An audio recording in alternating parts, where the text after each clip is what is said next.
It's one of your highlights of the game, brought to you by Northland Workforce Training Center. Train for what's next. Another successful hook and ladder on the season, but it does not result in a win for the second time, which is maybe a record for a team to convert on two of those and not win either game. They come very close on both. Good morning. It's Jeremy and Joe. It's a football Monday. The Bills fall 13-12. Before we get to Chris Brown, just want to give a very quick weather update. Be careful driving to work this morning. We're looking at it outside right now, and like the wind and the snow is blowing around like crazy. I saw a video during the break of the storm wall, like at the lake, and there's like 20-foot waves going over the top. The wind's gonna be crazy today, so drive safe. 803-0550, the phone number. If you want to get on hold to get on, let's get in Chris Brown here now on the West Her Hotline. Voice of the Buffalo Bills, brought to you by Northwest Bank. For what's next, get started at northwest.com. By Northtown Volkswagen, West New York's #1 VW dealership. Shop online at northtownvw.com. And by Lockport Outdoor Store, high-impact gear for hardworking men and women. Good morning, Chris. You were in a good spot yesterday. You stayed dry. That was one of the wettest games I think I've ever been to in that stadium. Yeah, it was a super soaker for sure. It was weird because there was a lull in the storm system where there was about 15 minutes where the rain completely stopped and then the spout got turned on again. I was surprised that ball security wasn't more of an issue through the course of that game, knowing how wet the footballs were getting. It was so bad that the refs were putting hand towels over the football during, television and radio timeouts. Yeah. The amount of incredible catches, a couple on the Bills' part and on the Eagles' part for the conditions, didn't seem fair yesterday. Yeah, I will say, though, if you want to look at some positives to take out of that game, it does look like Josh Allen and Brandon Cooks are establishing a rapport as a legitimate field stretcher here going forward. So if he can add that element to the Bills' passing game, I think that's going to be a benefit heading into the postseason. So hopefully that continues. Yeah, and he had one of those incredible catches on that last drive, but he was open a bunch yesterday behind the defense's speed. So definitely a positive. He goes for over 100 yards on the day. What type of game did you feel like it was, Chris, for the Bills? Like we were expecting it to be defensive and teams were going to try to run the ball. Really, neither team did that well running it, and maybe that's kind of why you had the score as low as it was. Yeah, I think the game mirrored the weather. I mean, it was a slog. Both offenses, it looked very, very hard for them. This is not new for the Eagles. Their games usually do get very grimy and muddy. For the Bills, I don't think it is nearly as often. But against top-flight teams like this, especially a defense that might arguably be the most physically gifted defense in the league. I was looking over there, and they got nothing but like 5-star college athletes over there. It's pretty ridiculous. So I guess we shouldn't be terribly surprised, because winning one-on-one matchups against a defense of that caliber is pretty challenging. So I think, we're trying to say, what does this game mean going forward for this team? I think their competitive nature, which has always been there under Sean McDermott, is very much there. I was probably most impressed with what we saw from Buffalo's defense yesterday. I mean, that second half effort was maybe the best we've seen all season. I mean, 16 net yards for the Eagles, 1 first down, 0 for 5 on third down, and 0 points. I mean, if they can come up even with a half like that in a playoff game, I'm taking Josh Allen to the bank that they're winning the football game. It just didn't happen execution-wise yesterday for the offense at the very end. Yeah. How I felt about that game too, Chris, was if you get really 3 critical mistakes, I thought, from Allen. I mean, obviously the 2-point conversion, he just misses. And on the 4th and goal where he tries to run, he's got Cooks and even Ty Johnson. And on the fumble, which also could have been ruled incomplete, that was a close one. I don't know how you feel about it, but he's got Hawes open there, and he just didn't want to take it for whatever reason, which would have been a first. And, man, I know that it wasn't a great day for him, and he's got the foot ailment, but I just don't feel like you're very often going to get 3 big mistakes from Josh Allen. Like, often it's going to be maybe one, and sometimes you'll get even a perfect game from him. Yeah, these games from Josh are very rare. We know that. I was trying to think back to the last game that had this many mistakes, and it's probably the opener in 2023 against the Jets. Yep. When he has 4 turnovers. He still, every so often, and we're talking about games that are 2 full years apart from one another, where he just puts too much on himself and feels like it's only him and he's got to win the game. And I understand why he feels that way sometimes. But there are plays where he's just got to remember he has to live for the next play or the play after that. I don't know if the one where you're talking about open receivers is the one where he doubled back 3 times and took the team out of field goal range. I don't know if that's the one you're referring to. Oh, but no. The one I was talking about was the 4th and goal where he tried to run it and Cooks was kind of open in the flat. But right. But that one too, right? Because they were at like a 50-yarder or like 48-yarder before he ran back. So I might have 4 plays where, he's just got to be smarter. And look, I've said for years, I still think Josh Allen is underestimated for his mental acuity as a football player, and I think it's largely because his physical gifts are so readily apparent that no one even considers those.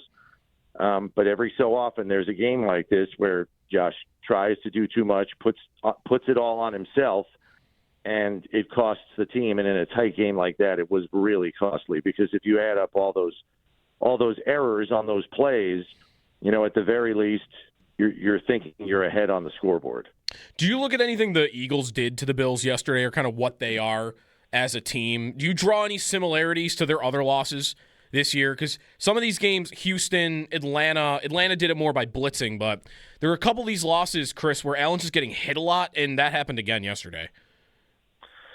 Yeah, he did get hit a lot. I don't think there's any question about that. I think at halftime, Eric Wood and myself kind of looked at each other and said, you've got to protect him in the second half of the game. The outcome of the game, in our estimation, was almost secondary to Allen's health because he is your ticket in the playoffs. I think everybody recognizes that. Just about every national media analyst out there points to Josh as their single best chance to advance in the Super Bowl or advance to the Super Bowl or make a very long playoff run. And so I think those priorities are probably going to shift this weekend. It wouldn't shock me if he plays one snap and exits, especially depending on the condition of his foot, knowing he went for x-rays again after the game. Fortunately, those were negative. But you're playing the Jets. I believe Mitch Trubisky can beat the Jets after watching, the Patriots without about a third of their roster pretty much wipe the floor with that team. So I think there's going to be some interesting considerations this week. You still have wild card seeding to play for, and it's pretty important. If you can win and they can lose, meaning the Chargers and the Texans.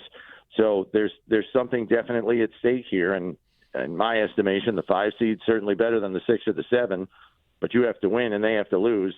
So you still need some help to accomplish that. It's going to be very curious to see what Sean McDermott and his staff decide is truly important this weekend. Yep, and the Texans will play before the Bills, so we'll know their result. They play at 1 o'clock, the Bills at 4:25, but we won't know the Chargers because they'll play at the same time, so they won't have all the information at that point. Yeah, and the Chargers will be playing, I believe, a Denver team still fighting for the number 1 seed, correct? Right, yes. Yeah. Let me just make sure, because New England is the team that is still live for that, and they will play next week at 4:25. Yeah, so Denver won't know yet if they'll have it, so they'll probably be playing for it, the 1 seed.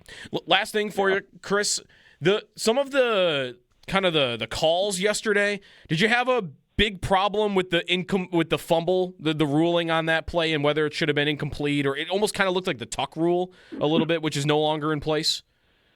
Right. I don't believe that the media asked for a pool report after the game to talk to Ron Torbert about that. But my guess is this.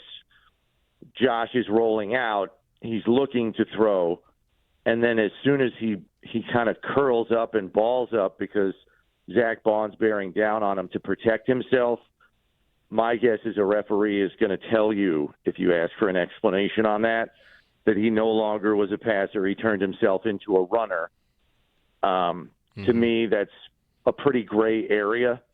But that's my guess as to what a ref would explain, that, well, he was no longer a passer. He curled up and had made himself a runner, and then he fumbled the football.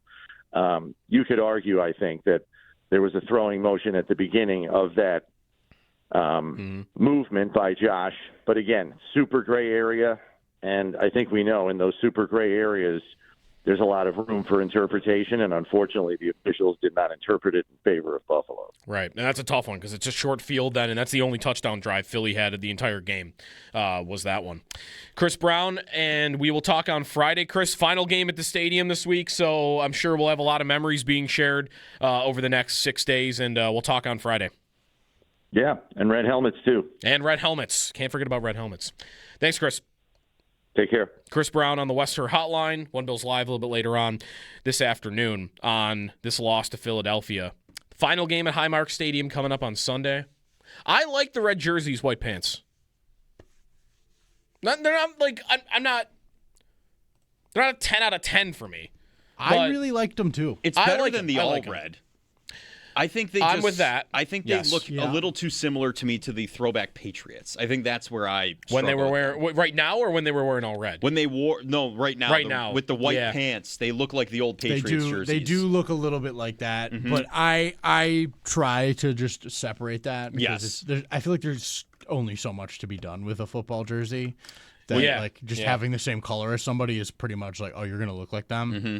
Well, their navy blue jerseys for a while were pretty much Patriots jerseys. Right. So I really liked. I saw them post the game like before the game, whatever it is, Thursday maybe that they post that. Yeah. I was like, oh, sweet. I haven't seen. Have they worn the white pants with the red before? Once last year against New England last year, right? Which might have also been Week 17, by the way. Yeah, it was towards the end of the 16, season. Week 16. Yeah. I really like that look though. I think it's a good look. It's nice to see some variation. You know, just a little bit of a change. Yeah. By the way, yesterday, if you had any Bills in your fantasy championship, if you had Allen, you got there. I mean, you got your 2 rushing touchdowns. You had 262 through the air.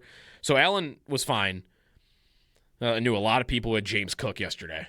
Ooh, that was rough. And last year, he was incredible in the fantasy playoffs.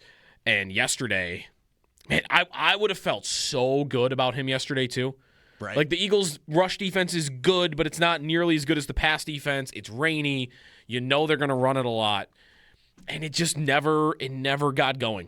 It never got going for Cook. And I think it was pretty clear very early on that they're not going to be able to run the ball a ton today. The Eagles just looked fast and mean. And they were ready for it. It really looked like they just out-muscled and out-efforted the Bills.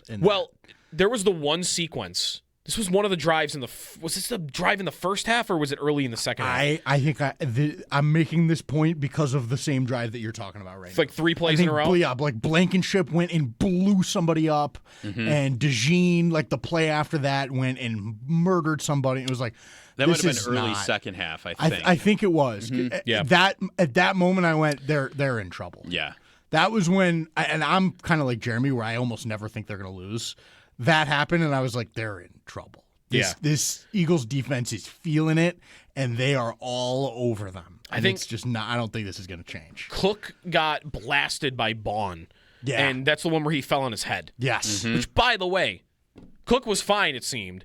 But this goes back to the T. Higgins thing a couple weeks ago. I know. Do they have an independent neurologist that's still looking for concussions, or does that person no longer exist? Yeah, that's a good question. James Cook fell on his head. Yeah. And his neck bent to the side. Yeah. And again, thank goodness he's fine, and he probably would have passed anything. But aren't you looking for concussions? He played the next snap.